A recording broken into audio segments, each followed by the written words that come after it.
Well, hello, this is Adam, and welcome back to Rare Classic Cars. Today, we're going to talk about the strange features, quirks, idiosyncrasies of this 1967 Buick Riviera.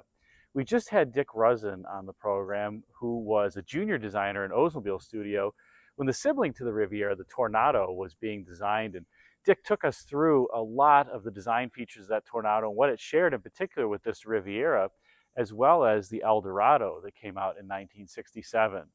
This, as I said, is a 67 Buick Riviera. It's the second year of the second generation Riviera, which I think actually is the most beautiful Riviera. Many people love the 63 to 65, which I do as well. But I actually like this second generation better, at least the 1966 and 7 model years. So we'll talk about some of those strange features, quirks, cool things. You know, some people don't like me saying quirks, but I'm going to say it. That other person hasn't totally coined the English dictionary, so I'll use it anyway.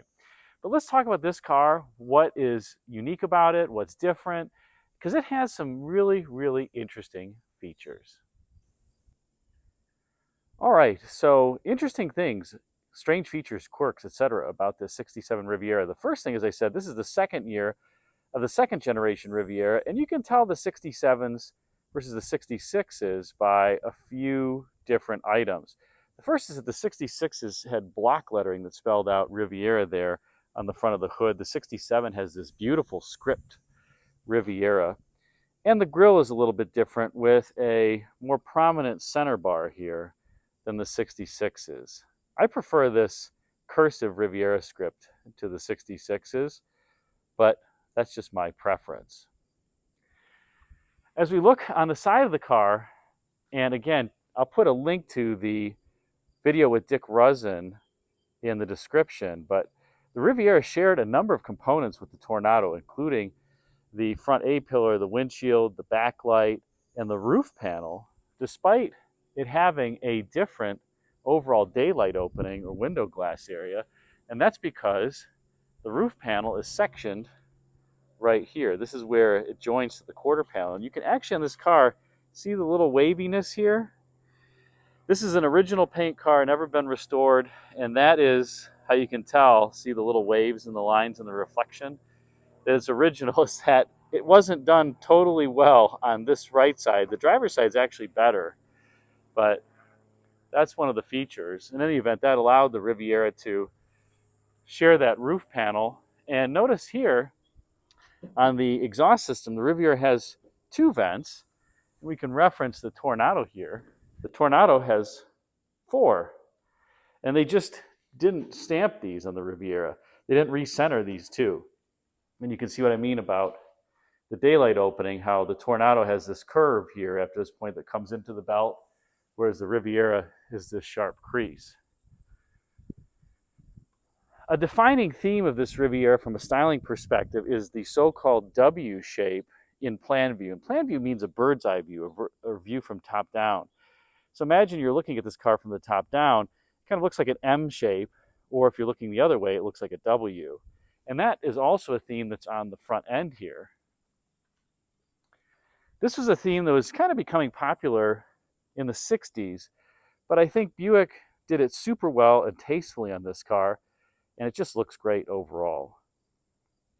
Next, this car has the standard wheel covers. You could also get turbine vane wheel covers that were actually the same part as what was used on the Corvette. They just had interchangeable centers. I know that because I have a set that are NOS, but they actually came with both centers as part of the box. I haven't put them on the car because I think everybody's got the turbine discs. I kind of like the standard discs. They're attractive. And I will tell you, those turbine discs, do not put them on with a mallet. The only way I know of to get them on without denting them is to sit on the ground, put your back up against like a hard brick wall, and push them on with 2 feet in a soft-toed shoe. That's the only and best way to get them on without denting them. You start hitting them hard with a mallet and they'll dent. And you go to a car show and you'll see on a Corvette or Riviera, almost all of them are dented. That's the best way to prevent it. Those clips on those are very, very stiff. 67 was the last year for the non-hidden wipers. These are exposed. In 68, they would go to hidden wipers, not just on the Riviera, but the remaining vehicles in the Tornado, Eldorado, Riviera trio. And you'll see these so-called pork chops up here on the 68s, so they could reuse the fender, and the hood could come up a little bit more to encompass the windshield wipers.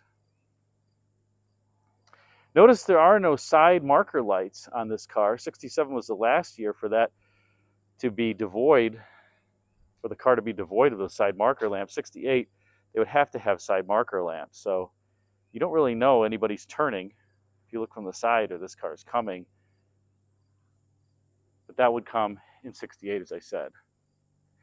This is a rare bucket seat car with headrests. Super rare option. You could get bucket seats in the Tornado Eldorado as well as the Riviera, but you only got this half console. There was not a full console that you could get in the Tornado and Eldorado. The Riviera, you could get a full console in a number of years. These cars also came with two interiors. This is the non-deluxe interior. The deluxe interior had this big stainless piece of trim that went up and down on the door panel. I think this one looks tasteful though, especially in tuxedo black and white. If we go around to the driver's side, you'll see that Buick has their iteration of the Tornado's rotating drum speedometer. And this is the only car of the trio to have a full complement of gauges. It has an amp gauge, fuel gauge, temp gauge, oil pressure gauge. Tornado has all of them but an idiot light for oil pressure. The Eldorado has a temperature gauge, no oil pressure gauge, no ammeter. So this is the only one of the three to have those. It also has a super cool turn signal.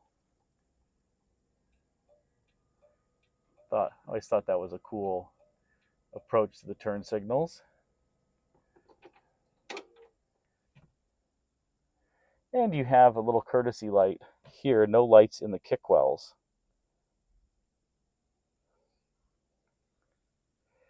And beautiful door handle that was shared on a number of GM vehicles. Looks at home in an expensive car as well as a cheap car. You do also have little pulls here where you can shut off the vent if you want. This car only has 3 vents up front, one on either side and one in the middle, but that's all you need for air conditioning. The air conditioning in this car is super, super cold. By the way, all these Riviera steering wheels, this one's in perfect condition all the way around the rim. They all crack right here in this exact place. There must be some unnatural stress there. It's off center. I don't know why that is a particular place, but they do. Let's go under hood, because this is where a lot of the Riviera's uniqueness comes into play here.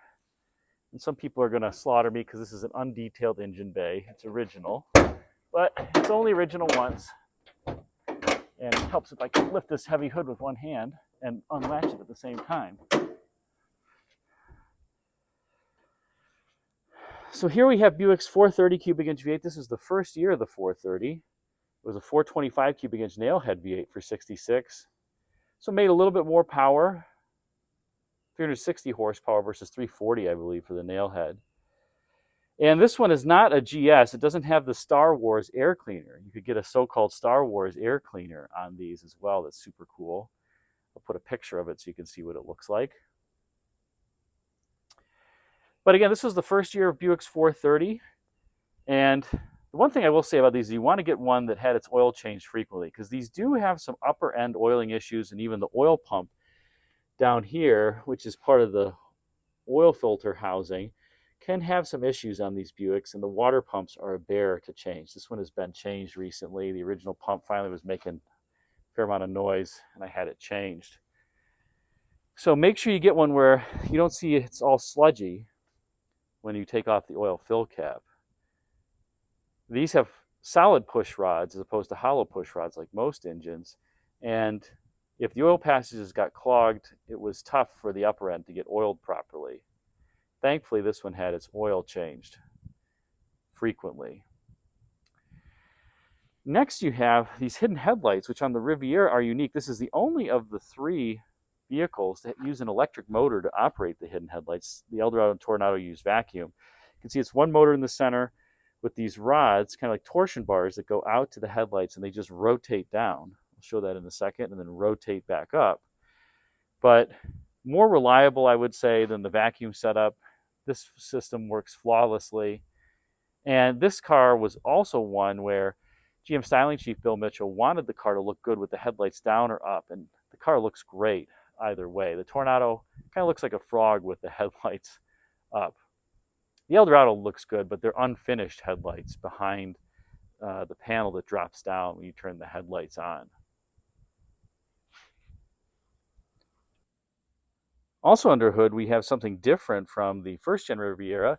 The first-gen Riviera, the evaporator for the air conditioning system was inside the cabin. Here you can see the evaporators behind this case. There just wasn't enough room on that first-generation Riviera to put the AC evaporator under hood. So a little bit more accessible if you have to get to it here. This, by the way, I've disconnected it, but this was a 70s era, I guess, solid state box that was supposed to help give you a little bit more power with these points-based ignition setups. So CompuSpark. That isn't factory, but oh well.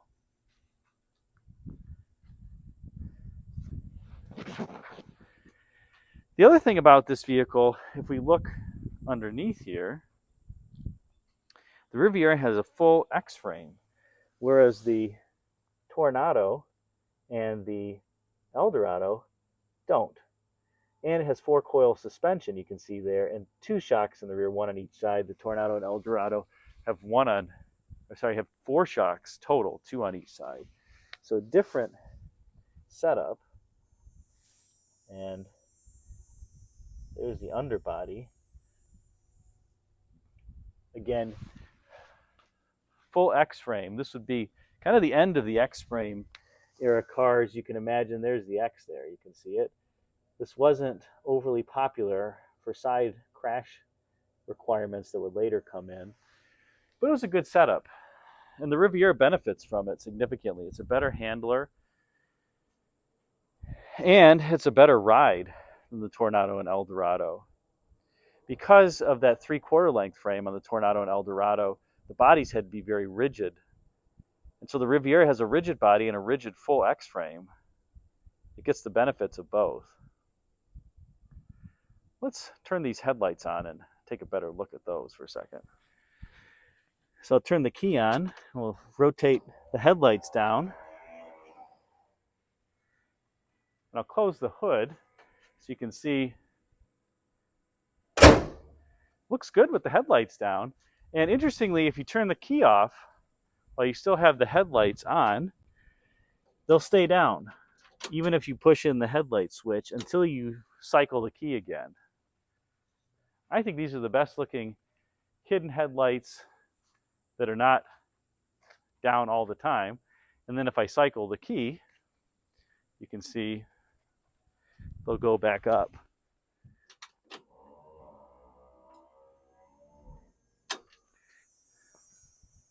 Super cool. Another interesting feature of the Riviera powertrain is that this is the last year for the switch pitch turbohydromatic 400 torque converter. You can see the switch there. That's also the kickdown switch. But if you depress the throttle more than 2/3 of the way, there's a variable pitch stator in the torque converter, and it actually changes the pitch of that stator, and then the engine speeds up to a higher stall speed. So this was employed on turbohydromatic 400s from 65 to 67 only, but it was also used on other transmissions like the Dynaflow. And after 1967, it really was taken away just for cost and complexity, but it works brilliantly. And it almost is like another downshift, if you will, but it's not. It's the stall speed changing in the torque converter. Let's take a look now at the trunk. So here we have the trunk, and it's not a very deep floor. The spare tire is here under this cover, as opposed to being sitting vertical like it is on the Tornado and Eldorado. And you, of course, have the rear-wheel drive on this car with a pretty big axle that's taking up space. But there you go. There's an old-school H7815 bias ply tire, BF Goodrich Silvertown. Doesn't look like it's ever been on the ground. And cool double white stripe. So that's where the spare is on this car. Like I said, the Tornado and Eldorado have it in a little box. We can go over here and take a look. And none of these have big trunks. You can see a spare tire cover takes up most of the room here.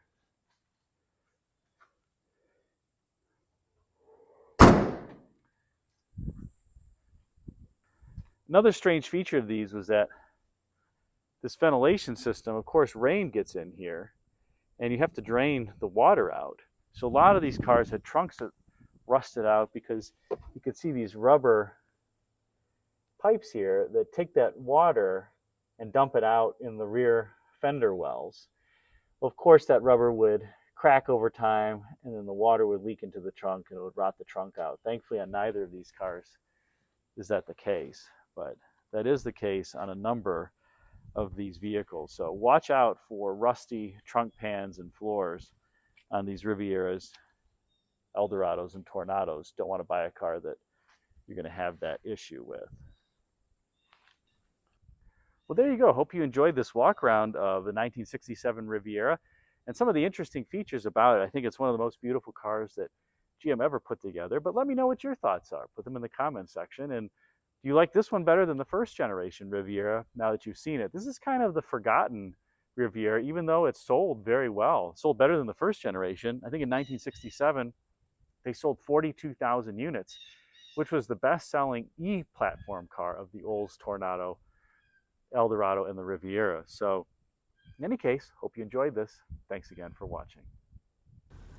Thanks for watching this video. If you enjoyed it, be sure to like, comment, and subscribe. And check out the video below where former Oldsmobile Junior designer Dick Rusin walks around the Tornado and Riviera and discusses the designs in detail. Thanks again for watching.